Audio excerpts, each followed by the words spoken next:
Akari მარტივად თემა. უყურეთ, აქ არის ეს მგონია რომ რაღაც შეგნებულად აკეთებენ აი ამას რომ დრამა დადგან. თუ რა, ყველა თითოეულმა მათგანმა იცოდა არის კანონი, არის მოსამართლის გადაწყვეტილება, არ გინდათ ციხეშდომი, მაშინ გადაიხადი გირაო და როგორც ვაშაძე არის გარეთ დარბის იარე და დანარჩენი გააგრძელი ის ფუჭი და ცრუ პოლიტიკური მოღვაწეობა, რასაც ჩვენ ხედავთ ბოლო პერიოდში ამ რადიკალების მხრიდან. ეხლა არ იხდი, მაშინ წესი არის. ადგები დაგაკავებ, მორჩა, მარტივია, დამთავრებულია თემა და ეხლა ყველა ირჩევს თავის არჩევანს. ყველას აქვს თავისი არჩევანი. შეზღუდულები არ არიან და ეს დრამა და რაღაც თითქოს რაღაც ეს დადგმული სპექტაკლები რაღაც. არ გადაიხადე, მოგიმსაჯა სასამართლომ ნებისმიერი მოქალაქე ასე იქნებოდა. მე ვიქნებო თუ სხვა. ესე რომ არჩევანში არიან თავისუფლები. აქ სხვა კომენტარს ვერ გავაკეთებ. არაფერი, ამით დადგა სპექტაკლი. ზოგმა იქ მოგვიწყო რაღაცა დრამები სასამართლოს ხტომაზე, ჯაფარიძეს გულისხმობ რაღაც თემები. შენ მიდიხარ ამაზე აპრიორი, ხო? ანუ არ იხდი, გეკუთვნის სასამართლოს მიერ, მოსამართლის მიერ დადგენილად, გეკუთვნის გადახდა არ იხდი, ესე იგი შეგნებულად მიდიხარ, რომ ჩაჯდე. ეხლა ეს პოლიტიკური ფულის მომტანი იქნება თუ ცოტა ხანში მერე დაიწყებენ რომ იქნებ შეგვიწყალონ და რაღაცა ეს ეხლა ვნახოთ. კიდევ ერთხელ ვამბობ, ყველას აქვს თავისი არჩევანი. დააშავე, არის კანონი, არის სასამართლო გადაწყვეტილება, კეთილინები და აღასრულე. არ აღასრულებ ციხე.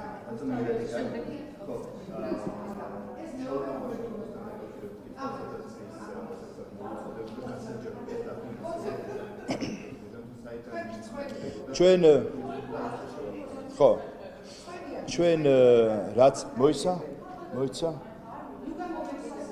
ქალთო ხატია ხელს ხო არ გიშლით ძალიან ხმაურობთ თქვენი კოლეგა ხმაურობთ თქვენ ხმაურობთ მაგით ჩემ ხმა გესმოდა დიახ ხელს ნუგუში აი მოდ მე დავიწყოთ ხო რაც შეეხება თქვენს კითხვას ხო რაც შეეხება ბატონის შალვას მიმართვას ბრიტანეთის საელჩოს მიმართ ლეგიტიმურია. უფრო მეტიც თითოეულ მათგანს გაგუჩნდებს კითხვა. ის რაც ვნახეთ რომ ესე იგი ბრიტანეთის საელჩო ადგილობრივი არჩევნების დასაკვირვებლად მონიტორინგისთვის ისეთი ორგანიზაციები ყავდა შერჩეული და აფინანსებდა რომ არა ის კანონი რომელიც მიიღოთ ესე იგი ჩერგოს ტაბულას რომელიც პირდაპირ პოლიტიკური აქტორია რომელიც არალეგიტიმურს გვეძახის და არჩევნებში ვინც მიიღებს მონაწილეობას იმას აბულინგებს. ესე ამას უნდა ჩაეტარებინა მონიტორინგი. მეორე ჯაფარიძე, რომელიც არის ნაცმოძრაობის 5 ნომერი, მამალინაც ერთი სიტყვით და მის ორგანიზაციას უნდა გაეწია მონიტორინგი. და მესამე კიდე იურისტთა ასოციაცია, თუ არ ვცდები, რომელიც რამდენიმე თვის წინ დამხობისკენ მოუწოდებდა და მიტინგზე იდგა. ესე იგი ამ ორგანიზაციებს, რომელიც პირდაპირ არიან ჩართული, რომ ჩამოაგდონ ლეგიტიმური ხელისუფლება მონიტორინგი და განეხორციელებინა წინასაარჩევნოდ. და ამ კანონმა, რომელიც მიიღეთ, ხელი შეუშალდა. აქედან გამომდინარე, კითხვა დაგვებოდა ელჩთან. ანუ მანამდეც აფინანსებდა თუ არა, აი ამ მოტივით, რომ მონიტორინგი გაეწიათ ადგილობრივი თუ საპარლამენტო არჩევნებისთვის, რომელიმე ამ რადიკალს. კითხვა გაგვცეს. პასუხი გაგვცეს ამ კითხვაზე. მარტივია. ჯერჯერობით დუმან. ჩვენ მაინც ადრე თუ გვიან მაინც გავიგებთ. ამიტომ გვირჩევნია, რომ თქვენის მხრიდან იყოს ეს გაჟღერებული. ვინ დააფინანსეთ საპარლამენტო არჩევნების დროს, რომელი ადგილობრივი ორგანიზაცია დააფინანსეთ, რომ მონიტორინგი გაეწია, თქვათ, ამ არჩევნებისთვის. ისევე როგორც ეხლა გქონდათ ცდილობა, რომ ამ რადიკალებისთვის ფული ჩაგერიცხა, დაგეფინანსებინათ, რომ ესე იგი მონიტორინგი გაეწიათ და რისი მონიტორინგის გამწევები არიან. რისი? ჩვენ ხომ ნახეთ ადგილობრივ არჩევნებზე. ეს არის რადიკალიზმი, ეს არის დაპირისპირება, ეს არის ქაოსი და რევოლუციის მაიდანის მოწყობა. და ამ ორგანიზაციებს თქვენ ფულს ურიცხავდით, რომ ესე იგი ადგილობრივ არჩევნებზე ობიექტური დასკვნა დაედოთ? ვის ატყუებთ თქვენ? თუ თქვენ ხართ შეცდომაში შეყვანილი. ქართულ ხალხს ვერ მოვატყუებთ. ყველამ კარგად ვიცით, ვინ რას ემსახურება და ვინც აფინანსებს, ესეც კარგად გააზრებული გვაქვს და რისთვის.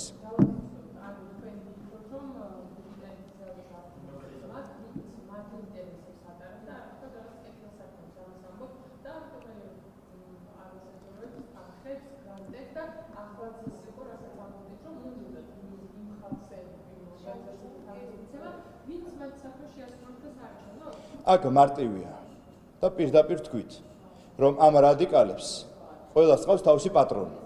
ყველას ყავს თავისი დაფინანსებელი გარკვეული მიზნით და ამოცანით. ეს არის მაიდანის მოწყობა, რევოლუციის მოწყობა და შემდეგ თავისი აგენტურის დასმა, აქ როგორც 2013 წლიდან იყო აქ და თქვენ ნახეთ რა სასიზღვრები ჩაადენილის შემდეგ და ქართველი ხალხის და ქართული სახელმწიფოს წინააღმდეგ. ჩაადენილ მთელი რიგი ქმედებები, რომელსაც სხვა შორის საგამოძიებო კომისია საპარლამენტო იძიებს ახლა. კითხვა გვაქვს. ბრიტანეთის ელჩმა ან საელჩომ იცოდა თუ არა, რომ ამათი დაფინანსებით ის აფინანსებდა რადიკალიზმს, აფინანსებდა პოლიტიკურ ორგანიზაციებს, რომლებიც პირდაპირ არიან ჩართული, რომ ადგილობრივი არჩევნები არ შედგეს. პირდაპირ აბულინგებენ იმ პარტიებს და იმ ორგანიზაციებს, ვინც საარჩევნო თემატიკაში არიან ჩართული. და თქვენ ბრიტანეთის საელჩო ამათ აფინანსებდით, რომ მონიტორინგი და დასკვნა და რა დასკვნას ველოდებოდით, საინტერესოა. რამე ობიექტურ დასკვნას? თუ შეგნებულად მიდიოდით ამაზე. აქედან გამომდინარე კითხვა გაგვიშთა თითოეულ მათგანს და მით უმეტეს ბატონი შავლას, ანუ პარლამენტის თავმჯდომარის მიმართვაზე. მანამდე ვის აფინანსებდით, იქნებ წარმოგვიდგინოთ და ღია და გამჭვირვალე თქვათ, ვის აფინანსებდით აქამდე.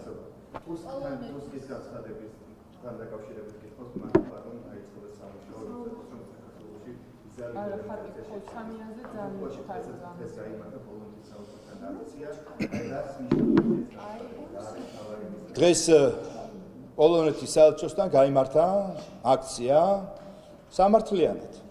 და კიდევ ერთხელ მე მხარს უჭერ იმ ახალგაზრდებს და იმ საზოგადოებას, ვინც გაიმართა და სწორია ეს მიდგომა.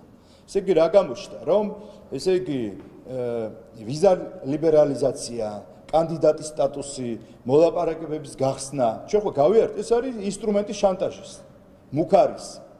ესე იგი, რაც უჭირდებათ მათ გარკვეულ ჯგუფებს, ამ რადიკალების პატრონებს, თუ არ შევასრულოთ, რა არის ეს? ეს არის LGBT პროპაგანდა, რომელიც ძალუნდოდათ აქ და კანონი მივიღეთ.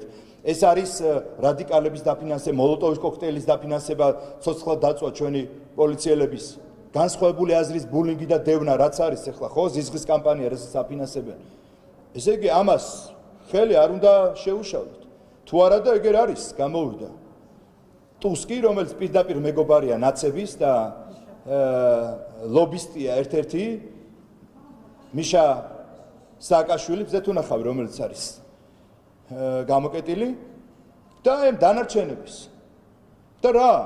ესე იგი, თუ მათ ნებას არ დავყვებით და სახელმწიფო ინტერესებს დავთუოთ, მაშინ შეგვინარჩუნებენ თუ არა და აი ბერკეტია და მუქარა. არ გავატარებთ ამას. ჩვენ ესეთი მუქარები ბევრი მოგვისმენია. ღირსებით მივიღეთ კანდიდატის სტატუსი და ასე გავაგზავნებთ მომავალში. ასე რომ უბრალოდ თქვენი კიდევ ერთხელ ლუსტრაცია მოხდა. მაგალითად ტუსკის და სიკორსკი, რომელიც პირდაპირ არის დღესაც რო კითხო, ესე იგი ეს ნაცმოძრაობა, რომელიც მთელი საზოგადოების, ქართული საზოგადოების არის ტირანი და ბანდა, მათთვის არის დემოკრატიის შუქურა. აი ეს არის ამათი ორმაგი სტანდარტი. დაგიბრუნდები. ბოლო კითხვა და ამით ამოწურეთ.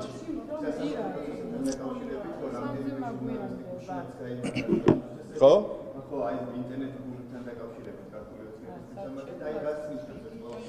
რადა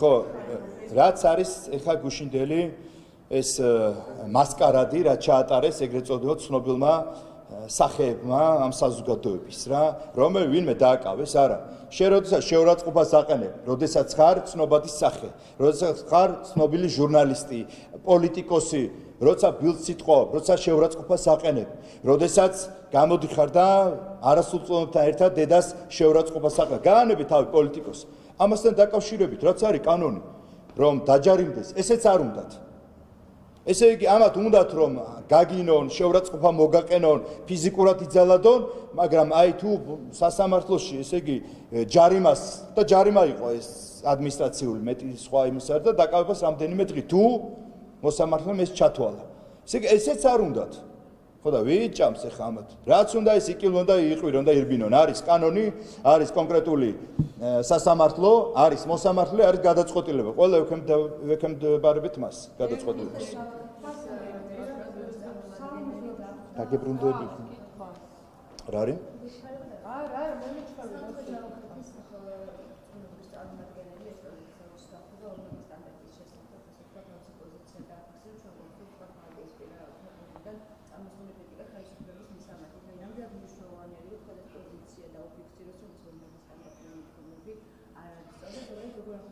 მე მინდა იმ საჯარო მოხელის არ ვიცი ვინ იყო მადლობა უთხრა ამ პირდაპირობისთვის და ამ სიმართლისთვის და ყველგან მე მოვუწოდებ ყველა საჯარო მოხელის სადაც იქნება და გექნება შესაძლებლობა ის ვინც ჩვენი ქვეყნის ინტერესებს ქართული ხალხის ინტერესებს ლახავს ამ თავისი ორმაგი თუ ათმაგი სტანდარტებით ყველას პირდაპირ თამამად უთხრათ ეს იქნება ძალიან კარგი ჩემი აზრით ეხლა რაც შეეხება თემას რა არის ესე იგი მაგალითად ესტონეთის ხელისუფლება რომელიც ჩვენ დაგვასანქცია რის გამო როდესაც მას პირდაპირ სიმართლე უთხარით როდესაც მისი პრემიერ-მინისტრი ქალბატონი კალასი ჩვენ მოგვიწოდებდა სანქციებისთვის აღმოჩნდა რომ მისი მეუღლე დღემდე ვაჭრობს რუსეთთან ეს ორმაგი სტანდარტი არ გაუტარეთ და ამის გამო მაგალითად მე და ჩემი კოლეგები დაგვასანქციეს როდესაც ლატვიის და ლიეტუვის ხელისუფლებებს ჩვენ ვაკრიტიკებთ გახსოვთ თქვენ არჩევნები რომელიც ჩატარდა ელექტრონულად ამერიკელების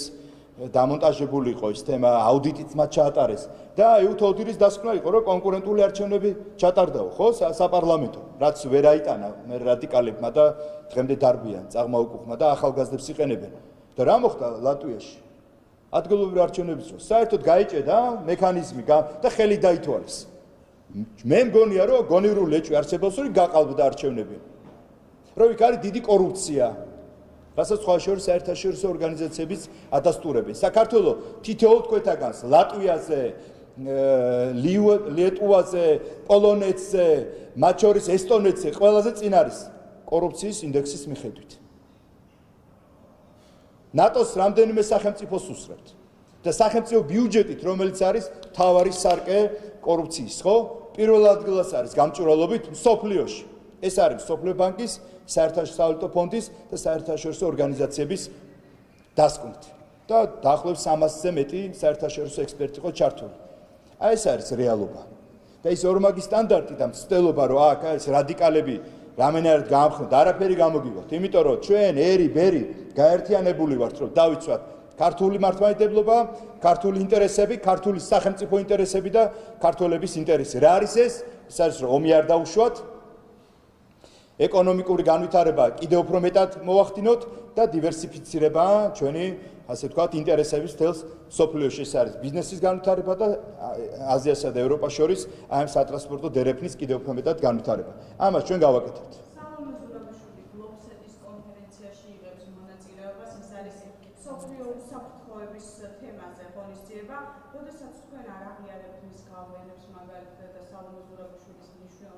შეიძლება ერთი კითხვა დაგისვათ. მიდით, აბა, მიდით, კი ბატონო. როდესაც თქვენ ზურაბიშვილს აგენტიკებს ჩვენს ქვეყანაში და არაღიარებთ შეიძლება იმას გავლენებს, ხედავთ რომ ზურაბიშვილს ევროპაში ყველა ხდება, ყველა ელაპარაკება ასეთ კონფერენციებში იღებს მონაწილეობას, რასაც ვერ ვიტყოდით ქართულ ოცნებაზე. რა შეგიძლიათ გითხრათ ამ საკითხებში? ლუზერი ზურაბიშვილი თვითგამოცხადებული პრეზიდენტი სადივლის რომელ კონფერენციაზე და რა გათხრის ჩვენთვის ნაკლებად საინტერესოა. მას ჰქონდა შესაძლებლობა რომ ემსახურა ქართული სახელმწიფოსთვის სამწუხაროდ ჩაფლავდა. ის აღმოჩნდა რადიკალების გვერდზე და დღეს ახლა ლუზერების ლიდერად გვევლინება. ლუზერების ლიდერი საწავ რომელ კონფერენციაზე ჩვენთვის ნაკლებად საინტერესოა. რა ქნა, რა შედეგი გამოიღო? მითხარი. ან მისმა ვოიაჟებმა, როდესაც თანხმობა არ ქონდა, ვინ აღიარებს? ლეტუვისისა? და ეს რა იაროს, აი სადაც აღიარებენ, იქ იაროს. და მე აქ ჩამოვიდეს და მოვუყვეს თავის ლუზერთა პლატფორმას. ჩვენთანაც ნაკლებად საინტერესოა. რა შეგეხებათ თქვენ?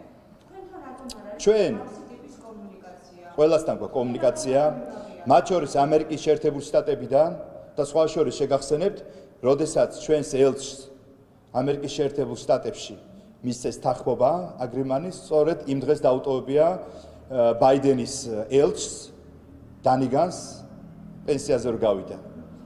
შემთხვევით რამე პარალელების გავლება ხوار შეგიძლიათ TV პირველს. თუ ამაზე ალბათ არა, ალბათ არა.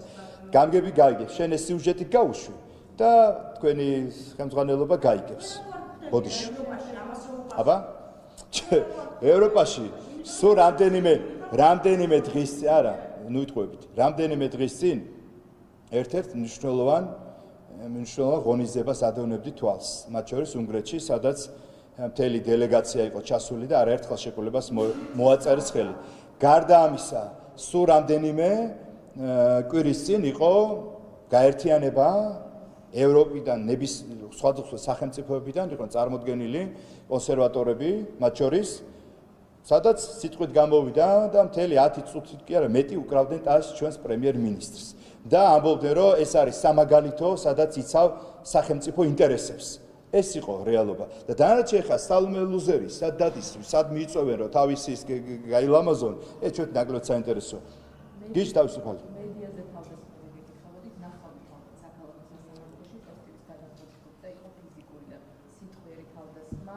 ამასთან დაკავშირებით აი ჩვენ ხშირად ისე TV პირველს მიმართავ. რას თქვენ ნახეთ?